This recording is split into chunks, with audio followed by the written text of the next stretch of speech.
자, 2021년 7월 15일 새벽 5시 예배 하나님의 말씀은 시편 34편 3절부터 5절까지 우리 합독하도록 하겠습니다. 시편 34편 3절부터 5절입니다. 나와 함께 여호와를 광대하시다 하며 함께 그의 이름을 높이세. 내가 여호와께 간구하매 내게 응답하시고 내 모든 두려움에서 나를 건지셨도다. 그들이 주를 앙망하고 광채를 내었으니 그들의 얼굴은 부끄럽지 아니하리로다. 아멘. 할렐루야. 이 새벽에 나오신 여러분을 환영하고 사랑하고 축복합니다. 우리가 어제 살펴본 것처럼 다윗이 정말로 그 아기스 앞에서, 다시 말해서 블레셋 왕 아비멜렉 앞에서 미친 척 하면서 어제 살아냈던 내용들을 보았습니다. 그런 와중에도 다윗은 어떻게 고백하냐 하면 1절에 보면 내가 여호와를 항상 송축하며 내 입술로 항상 주를 찬양하리로다. 내 영혼이 여호와를 자랑하리니 공고한 자들이 이를 듣고 기뻐하리로다. 다윗이 아비멜렉 앞에서 미친 척하고 살아난 것을 통하여, 그런 간증을 통하여 공고한 자들, 가난한 자들, 공공한 자들, 고난받은 자들, 가련한 자들, 겸손한 자들, 빈민, 궁핍한 자들이 위로를 받는다는 거예요.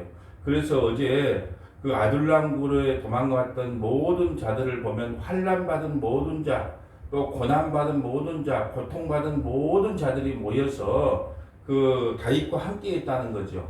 그런데 중요한 것은 다윗이 그 이스라엘의 2대 왕이 될 때 그 나라의 중심축을 이룬 사람이 바로 이 400년의 정말로 세상에서 보잘것없는, 이 세상의 가치로 볼 때는 정말로 어떠한 힘도 발휘하지 못할 그들이, 그 400명이 주축이 돼서 다윗 왕국을 세워 나간다는 거죠. 그래서 우리가 볼 때는 세상으로 볼 때 힘이 있고 권력이 있고 인정받을 만한 하고 교육을 많이 받은 사람들이 하나님의 일을 감당할 것 같지만 하나님께서는 그렇게 일하시지 않는다는 거죠. 하나님은 약한 자를 들어서 강한 자를 부끄럽게 하고 지혜롭지 못한 자들을 통해서 지혜 있는 자들을 부끄럽게 하는 그 역설적인 방법으로 일을 해 나간다는 거죠. 예수님께서 이 땅에 오셨을 때도 마찬가지였어요. 만약에 사랑을 하려면 율법을 잘 지켰던 바리새인들, 서기관들, 또 제사장들을 칭찬해야 되는데 역설적으로 창기와 세리들을 통하여 하나님의 복음을 선포했다는 거죠. 그래서 하나님께서 행하시는 그 역설적인 행동을 알아야 우리가 복음을 온전히 깨달을 수가 있는 것입니다. 그러므로 우리가 신앙생활이라고 하는 것은 나의 잘남과 나 예수 믿고 이렇게 변했어요, 나 예수 믿고 이렇게 부자 됐어요, 나 예수 믿고 참 사람 됐어요, 이런 것을 자랑하는 것이 아니고 나는 아직도 부족하고 아직도 연약하지만 하나님께서 나를 끝까지 사랑하신다는 그 사랑 하나 믿고 앞으로 나갑니다. 이것이 참 간증이라는 것이죠. 그런 자들은 3절에 보면 나와 함께 여호와를 광대하시다 하며 함께 그의 이름을 높이세. 어떤 자들이 높인다고요? 정말로 가난한 자들, 공공한 자들, 고난받은 자들, 가련한 자들, 겸손한 자들, 빈민, 그런 자들이 여호와를 광대하시다 하고 여호와의 이름을 높이는 겁니다. 여러분, 잘 먹고 잘 사는 사람, 세상에 부족함이 없는 사람들이 예수 믿는다는 것은요, 극히 힘든 일이에요. 여러분, 부족함이 없는데 그 예수님을 믿어도 종교적으로 믿지 실체적으로 믿기가 어려운 겁니다. 그래서 세상에 나는 부족함이 없어, 돈도 부족함이 없어, 자식도 잘 돼, 만사가 형통이요, 그런 분들이 예수님을 믿는다. 그건 정말 기적 중에 기적이에요. 그래서 하나님께서는 우리 인간을 코너로 몰아였습니다. 몰아였는데 어떻게 몰아였냐? 고집이 세면 셀수록 더 코너로 몰아였는 거예요. 하나님 앞에 넙득 엎드려서 항복을 하면 되는데 자기 고집과 아집이 세면 셀수록 하나님께서 코너에다 더 몰아였는 거예요. 그래서 우리가 가끔 만나서 이런 이야기를 나눠요. 정말로 하나님께서 나를 이렇게까지 병으로 치지 않았다면 내가 하나님을 만날 수 있었을까? 예, 내가 만약에 고집만 부리지 않고 고집이 좀 온순한 사람 같으면 하나님께서 그런 고난과 역경을 안 주고도 만나게 했겠죠. 근데 그 고집 따라가기 때문에 하나님께서 코너로 점점 몰아넣는 거예요. 그래서 심지어는 병까지 주면서까지 예수님을 만나게 했다. 그런데 어떻게 하는 거예요? 그렇게까지 해서라도 예수님을 만난 것이 최고의 복이다. 그러니까 공고한 자들만이 심령이 가난한 자들만이 여호와를 강대하시다고 그의 이름을 높일 수 있다는 겁니다. 그래서 여러분 우리를 코너로 몰아냈을 때 우리가 깨닫고 나를 하나님께로 돌아오라고 하는 사인이구나 이걸 깨달아야 됩니다. 4절 봅니다. 내가 여호와께 간구하며 내게 응답하시고 내 모든 두려움에서 나를 건지셨도다. 그들이 주를 앙망하고 어떤 사람들이요 여호와를 간구하는 자 여호와께 모든 두려움을 다 맡겨버린 자 나의 두려움 그럼 세상 살다 보면 두렵지 않는 일이 없잖아요. 그런데 내 모든 두려움을 다 여호와께 맡겨버린 자들은 주를 앙망하게 되고 주를 앙망한다는 것은 주만 바라본다는 거예요. 주만 바라봅니다. 어제 우리 다니엘서 공부한 것처럼 그 사자의 환경과 여건을 바라보는 것이 아니고 주의 얼굴만을 바라보는 주를 앙망하고 광채를 내었으니 그들의 얼굴은 부끄럽지 아니한다. 여러분 은혜가 충만하고 성령이 충만하면요 얼굴에 광채가 나며 그들의 얼굴은 부끄럽지 않다는 거예요. 여러분 심지어는 스테반은요 돌에 맞아 죽으면서도 이 광채에 빛이 비치고 돌로 치는 자기들을 저 사람들을 용서해 달라고 하는 그런 기도를 했단 말입니다. 얼굴에 광채가 난 우리 스테반 집사를 한번 보고 갈까요? 사도행전 7장 54절이에요. 사도행전 7장 53절 사도행전 7장을 한번 가볼까요? 자, 사도행전 7장 54절 봅니다. 사도행전 7장 54절. 여러분 사도행전 7장은 스테반 집사가 이 창세기부터 아브라함부터 여러분 이 창세기 사도행전 7장을 한번 읽어보면 7장 4절에 보면 아브라함이 갈대 사람 땅을 떠나 하란에 가다가 그의 아버지가 죽음에 그러니까 아브라함부터 시작을 해요. 우리 설교가 할 때 그러잖아요. 아브라함이 이삭을 낳고 이삭이 야곱을 낳고 내가 이 스테반 집사의 설교가 가장 성경적이라고 보고 이 설교를 한 거예요. 왜요? 믿음의 조상 아브라함부터 시작해가지고 어떻게 요셉을 낳고 요셉이 어떻게 국무총리가 되고 쭉 해서 그 역사를 다 설명을 했어요. 그러자 이 말을 들은 참 그래도 우리 성도들은 좋은 거예요. 이 말을 다 들은 그 이스라엘 백성들이 어떻게 했냐? 돌로 가지고 자기가 회개하고 예수를 믿는 것이 아니고 그 소리가 듣기 싫다는 거예요. 왜? 너희들이 예수를 죽였다. 그러니까 그 소리를 듣기 싫으니까 어떻게 하냐 하면 그 돌로 가지고 쳐 죽이는 거예요. 51절 볼까요? 목이 곱고 마음과 귀에 할례를 받지 못한 사람들아 너희도 너희 조상과 같이 항상 성령을 거스리는도다. 너희 조상들이 선지자들 중에 누구를 박해하지 아니하였느냐? 너희들이 조상들 이스라엘들은 다 이사야 예레미야 모든 선지자들 다른 말씀을 하는 사람들을 다 박해했다. 심지어는 너희 메시아로 오신 구세주까지도 박해해서 십자가에 죽이지 않았느냐? 의인이 오리라 예고한 자들은 그들이 죽였고 이제는 너희는 그 의인을 잡아준 자여 살인한 자가 되었다. 너희가 바로 예수적인 장본인들이다. 자기 이스라엘에게 그렇게 선포를 하니까 너희는 천사가 전한 율법을 받고도 지키지 아니하였도다. 너희들은 하나님의 말씀을 어겨서 그 심지어는 예수 그리스도까지 십자가에서 못 박힌 죽인 자다. 그러면 그들이 어떻게 해야 되냐? 회개하고 예수를 믿어야 되는데 54절 봅니다. 그들이 이 말을 듣고 마음에 찔려 그들을 향하여 이를 갈거든 스테반이 성령 충만하여 하늘을 우러러 주목하며 하늘의 영광과 및 예수께서 하나님 우편에 서신 것을 보고 여러분 바른 복음을 전하면 회개하고 예수를 믿는 것이 아니라 내가 그러면 30년 동안 해온 게 뭐란 말인가? 교회에 100개를 지었고 헌신 충성 봉사했고 그것이 무엇이단 말인가 하고 바른 복음을 깨닫게 되면 오히려 바른 복음을 전하는 사람을 감사해야 하는 것이 아니라 그러면 지금까지 내가 한 것이 무엇이야? 그러면서 바른 복음을 전하는 사람을요 이를 가게 된다는 거예요. 근데 스테반이 예수께서 하나님 우편에서 서신 것을 봤어요. 야, 56절 말하되 보라 하늘이 열리고 인자가 하나님 우편에 서신 것을 보노라 한데, 그러다면 돌에 맞아 죽을 때 하나님께서 좀 말려주시면 안 될까요? 예? 입김만 탁 불어가지고 돌에 치려고 하는 것도 이놈다 하면 안 될까요? 근데 돌에 맞아 죽게 했다는 겁니다. 우리는 그렇게 말이에요. 아니, 다윗이 침을 지지 흘리지 않고 다윗에게 힘을 줘가지고 그 블레셋 왕을 좀 물리치고 나오면 안 될까요? 예, 그 사도 바울이 광주리 타고 도망오지 않고 예수의 이름으로 해갖고 그들을 다 처단하고 떳떳하게 걸어 나오면 안 될까요? 그렇다면 가난한 자들, 공고한 자들이 위로받을 길이 없다는 거예요. 여러분, 그래서 하나님께서 그걸 허락해 놨다는 겁니다. 스테반이 돌에 맞아 죽은 것을 예수님이 직접 보셨어도 그걸 막아주지 않았다는 거예요. 그들이 큰 소리를 지르며 귀를 막고 일제히 그에게 달려들어 바른 소리 하는 거 듣기 싫다는 거예요. 그런데 귀를 막고 성 밖으로 내치고 돌로 칠세, 죽인들이 옷을 벗어 사울이라고 하는 청년 앞에, 이때는 사울은 바울을 이야기한 거예요. 이게 바울도 결국은 스테반을 죽이는데 동참을 한 겁니다. 그러니까 그 사도행전 9장에 비로소 예수님을 만나기 전에는 율법의 특심했던 바울조차도 스테반을 죽이는데 동조를 했다는 거예요. 이게 율법에 흠이 없다고 한 바울조차도 스테반을 죽이는데 동참을 했은 거예요. 자, 59절 그들이 돌로 스테반을 치니 스테반이 부르짖어 이르되 주 예수여 내 영혼을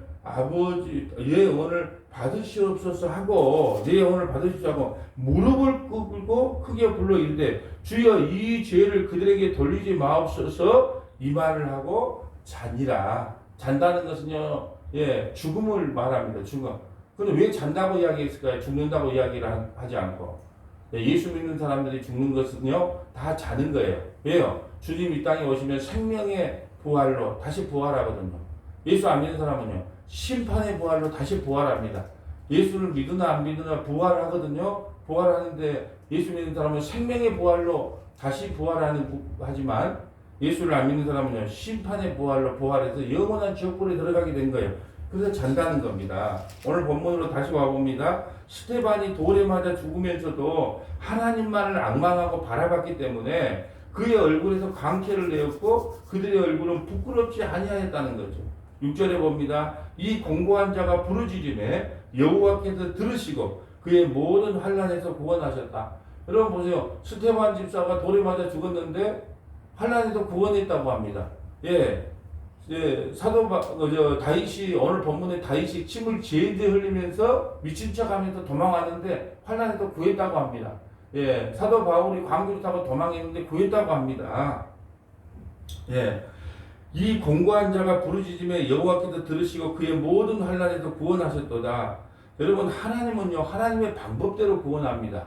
우리가 다윗 언약을 통해서 설명을 했죠. 막 세상의 힘, 3만 명의 군대를 동원하고 수레에다가 언약궤를 싣고 가고 그런 모습으로 우리를 구원한 것이 아니고, 참으로 인간의 방법으로 볼 때는 보잘것없고 연약한 방법으로, 그 연약한 방법이 뭐예요? 인간이 볼 때는 가장 손가락 받는 그 자리, 십자가로 우리를 구원한다는 거예요. 그러니까 여러분, 우리를 무슨 아주 멋지게 구원시킬 것이다, 우리를 남들이, 세상 사람들이 깜짝 놀랄 만큼 구원시킬 것이다가 아니고, 그 십자가의 처참한 자리에서 우리 자기 백성을 죄와 사망에서 구원한다는 것이요. 그래서 우리의 구원의 자리가 어디냐? 십자가라는 거예요. 십자가. 7절 여호와의 천사가 주를 경외하는 자를 둘러 진치고 그들을 건지시는도다. 여호와의 천사가 주를 경외하는 자를 둘러 진치고, 여러분, 그러려면 좀 여호와의 천사가 나타나서 둘러 진치고 좀 구해주려면 좀 멋지게 구해주면 안 되겠냐는 거예요. 저는 오늘 본문을 계속 읽으면서 하나님, 미친 척하고 살아남는 것이 천사가 구원해 준 겁니까? 이런 반문이 생겼어요. 그런데 그렇다. 천사가 진치고 구해해 준 것이 바로 미친 척하고 도망쳤던 그런 모습이 천사가 들려서 진쳐서 구해해 준 모습이다 라는 거예요.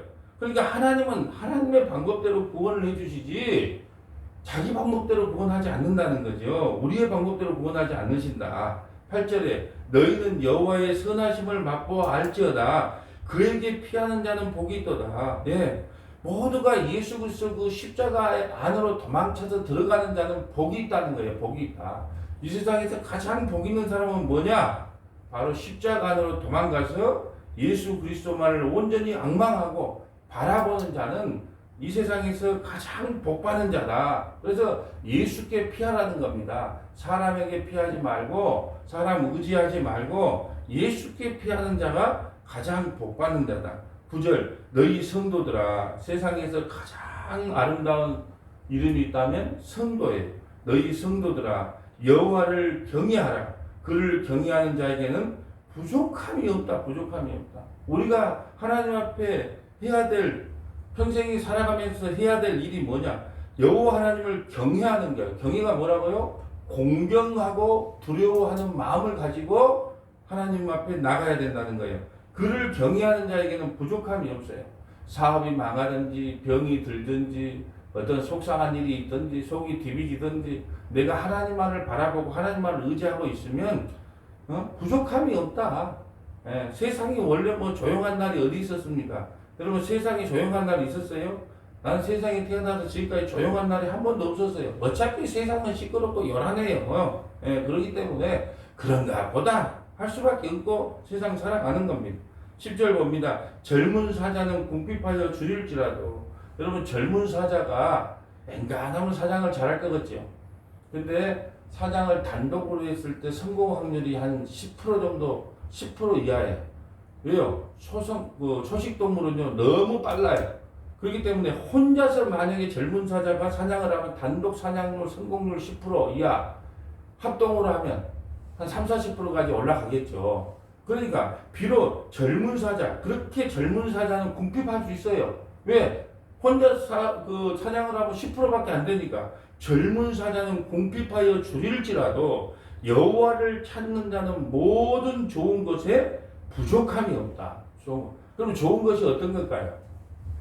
지금 이걸 이야기하고 싶어서 여기까지 온 거예요. 좋은 것이 뭘까요? 좋은 것이 하나님께서 각색 좋은 것을 여러분에게 부족함이 없이 준대요. 젊은 사자는 궁핍할지라도 여호와를 찾는 자에는요, 하나님께서 모든 좋은 것에 부족함이 없이 주겠다. 예, 거기다가 야고보서 1장 1절부터 18절이라고 기록을 해 놓으시고요. 야고보서 1장 1절부터 18절 한번 찾아볼까요? 하나님께서 좋아하시는 각 좋은 것, 우리에게 좋은 것을 주신다. 야고보서 1장으로 한번 가봅니다. 야고보서 히브리서 뒤에가 있는 것이 야고보서입니다. 야고보서 1장 좋은 것이 뭔지 야고보서 1장 1절 봅니다. 1절부터 한번 보고 갈까요? 하나님과 주 예수 그리스도의 종 야고보는 예수님 형제예요. 그런데 육신의 형제인데 몰라보다가 나중에 부활하신 주님을 만나고 이제 그분이 진짜 메시아구나, 우리 육체의 형제가 아니구나 하고 예수님을 늘 주님으로 그리스도로 모셨다는 거예요. 야고보는 흩어져 있는 12지파에게 문안하노라. 내 형제들아, 너희가 여러 가지 시험을 당하거든 온전히 기쁘게 여기라. 시험 당할 때 기쁘게 여기라는 거예요. 이는 너희 믿음의 시련이 인내를 만들어낸 줄 너희가 압니다. 여러분 시련을 당할수록 우리가 인내를 키우는 거예요. 맷집을 키우는 거예요. 예, 저도 이제 하다 보니까 맷집이 켜지더라고. 멘탈이 커져요. 여러분 보세요. 설교 좀 하러 가려 그러면, 예배 좀 드리려 그러면요, 옛날에는 새끼들이 못 살게 굴고, 예? 이제 또 그냥 마누라가 못 살게 굴고, 그러니까 꼭 뭘 좀 하려 그러면은 설교로 올라가려 그러면 별로 말로 그냥 사람을 힘들게 해요. 그렇지만 이제 하나님께서 이제 그 멘탈, 그걸 강하게 해요. 그래서 시편 같은 설교는 영원히 나오지 않을 겁니다. 왜요? 갑자기 하나님께서 멘탈을 강하게 만들었기 때문에 이제 화를 안 내요. 설교씨가 아무리 밑에서 뭔 말을 해도 이제 설교씨가 너무 헬렐레 하고 하나님 말씀을 전하는 거예요. 이걸 멘탈이 강해졌다 그래요. 멘탈이 강해졌다. 그러니까 시편 설교를 여러분이 옛날 내가 화를 내면서 시편 설교를 했던 것을 감사하게 여기세요. 왜요? 그러므로 컸어요. 그러면서 뭘 배웠다? 인내를 배웠어. 이제 앵간한 멘탈, 이제 앵간한 가지고 이제 깜짝 안 해요. 나 참 이 멘탈 많이 배웠습니다. 자, 보세요. 그래서 믿음의 시련이 인내를 만들어낸 줄 너희가 압니다. 인내를 온전히 이루라. 예, 이는 너희로 온전하고 구비하여 조금 더 부족함이 없다 함이라. 너희 중에 누구든지 지혜가 부족하거든 모든 사람에게 후히 주시고 꾸짖지 아니하신 하나님께 구하라. 그러면 주시리라. 오직 믿음으로 구하고 조금 더 의심하지 말라. 의심하는 자는 마치 바람에 밀려 요동하는 바닷물결 같으니 이런 사람은 무엇이든지 주께 얻기를 생각하지 말라. 두 마음을 품어 모든 일에 정함이 없는 자더라. 낮은 형제는 자기의 높음을 자랑하고 부한 자는 자기의 낮아짐을 자랑할지니 이는 그가 풀의 꽃과 같다. 여러분, 이 세상의 모든 것은 풀의 꽃과 같아요. 예, 다 지나고 나면 아무것도 아니에요. 풀의 꽃과 같이 다 없어질 거예요. 그런데 그 없어질 걸 가지고 이러쿵저러쿵 아둥바둥 다 그렇게 살아갑니다. 해가 돋으면 그 풀이 어떻게 될까요? 바람이 불어 풀은 말라며 꽃이 떨어지고, 그러면 이 풀은 뭘 상징할까요? 우리 인생을 상징합니다. 곧 풀처럼 말라요. 예, 곧 꽃이 떨어져요. 그 모양의 아름다움이 없어지나니 부한 자도 그 행한 일에 이와 같이 쇠잔하리라. 가난다는 자든 부자든 늙은이든 젊은이든 결국 우리가 풀처럼 다 말라지고 꽃처럼 다 떨어져요. 예, 그런데 그걸 모르고 그냥 그걸 붙잡고 아둥바둥하게 살아간다는 거죠. 12절 시험을 찾는 자는 복이 있나니 이는 시련을 견디어낸 자가 주께서 자기를 사랑하는 자들에게 약속하신 생명의 멸류관을 얻을 것이기 때문이다. 하늘에서 주실 게 뭐라고요? 가장 좋은 것이 뭐라고요? 생명의 멸류관을 여러분에게 주는 것이 가장 좋은 것을 주는 거예요. 여러분은 생명의 멸류관 필요 없고 당장 필요할 뭐 돈도 좀 주고 넓은 집도 좀 주고 자식 좀 잘되게 하고 교회 좀 부흥시켜주고 막 그걸 좋은 거라고 생각하는데 안 돼요. 하늘에서 주신 것은요, 생명의 멸류관을 여러분에게 주시는 것이 하늘에서 주신 가장 좋은 것이다. 그러면서 지금 13절 이하를 지금 설명하고 있어요. 문맥을 따라 봐봅시다. 사람이 시험을 받을 때 내가 하나님께 시험을 받는다 하지 말지니 하나님은 악에게 시험을 받지도 아니하고 친히 아무도 시험하지 아니한다. 오직 각 사람이 시험을 받는 것은 자기 욕심에 끌려 미혹됩니다. 왜 사업이 망합니까? 왜 사기를 당합니까? 결국은 다 지나고 보니까 자기 미혹하는 욕심이 끌려서 미혹이 되더라고요.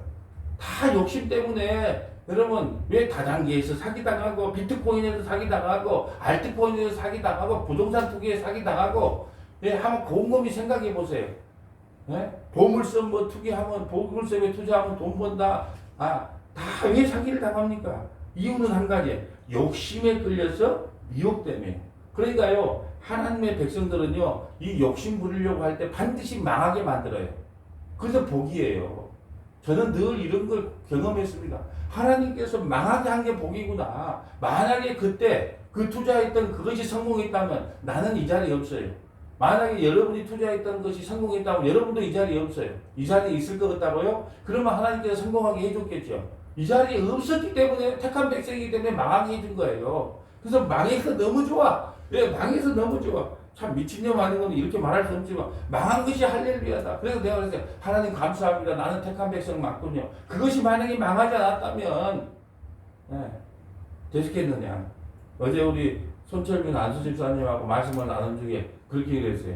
내가 이제 사업할 때 이야기를 꺼내면서 목사님 저에게 사업 정리하기 전에 저를 만나서 처음에 마지막으로 만났다 해서 뭔 말 하신 줄 아십니까? 그래서 잘 기억이 안 나는데 한 사람은 기억이 안 난가 봐. 근데 듣는 사람은 기억한가 봐요. 이제 내가 그랬는가 봐요. 내가 그때는 이제 개인적으로 형님 동생했으니까 형님 이제 내가 시장이라도 한번 나가봐야 되겠습니다. 이렇게 말했다는 거예요. 그때 선생님 안수지사님이 이렇게 생각했다는 거예요. 이제 좀 돈도 벌어서 사업체를 누구에게 맡겨놓고 이제 본격적으로 시의원부터 도의원부터 시장까지 그렇게 정치 한번 나가보려고 마음 먹었는가 보다 그렇게 생각했다는 거예요. 내가 그 길로 갔으면 어떻게 됐을까요?